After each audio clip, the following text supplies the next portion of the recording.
Welcome to Castles and Legends. On this beautiful sunny day, we are exploring Blaise Castle just behind me. How picturesque is that? Very Disney-like. I say castle, it is technically a folly, but the history of the area does go far, far back. So let's discover. Blaise Castle stands proudly on top of a hill which has been significant for thousands of years. Archaeologists have found traces of an Iron Age hill fort, as well as Roman villas and settlements. By the Middle Ages, the area formed part of Henbury Parish. A small chapel dedicated to St. Blaise stood nearby, and it's from this that the estate gets its name. St. Blaise was the patron saint of wool combers, a reminder of how important sheep and wool were to the medieval economy. Fast forward to the 18th century, and the land came into the hands of Thomas Farr, who commissioned the construction of a folly that would dominate the skyline.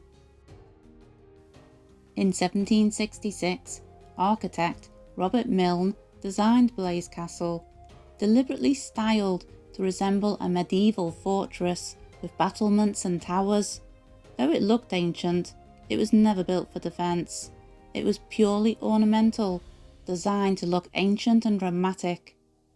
The castle's construction cost around £3,000, a huge sum at the time, reflecting Farr's wealth and ambition. It was meant to impress visitors and showcase the grandeur of his estate. But Farr's dream quickly turned sour. His fortune was tied to the Bristol sugar trade, and he had borrowed heavily to fund his ambitious projects.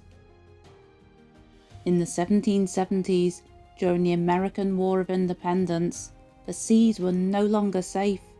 Shipping routes across the Atlantic were disrupted, and some of Farr's vessels were blockaded or captured.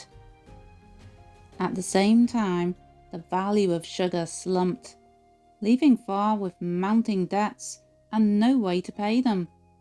By the end of the decade, he was declared bankrupt. The magnificent folly he had built to show off his wealth instead became a monument to his ruin.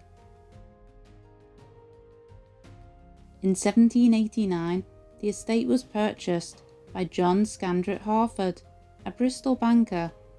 Harford expanded and improved the estate, bringing in the celebrated landscape designer Humphrey Repton.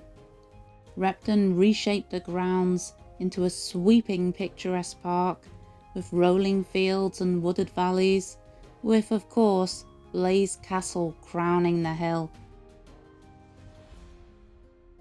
In 1926, the Blaise Castle estate was purchased by Bristol City Council, bringing it into public ownership. Since then, the estate has been carefully preserved as a park, and the castle is open on select days to explore inside. Thanks for watching today. Please do give the video a like and consider subscribing. I hope to see you again on another castle adventure very soon.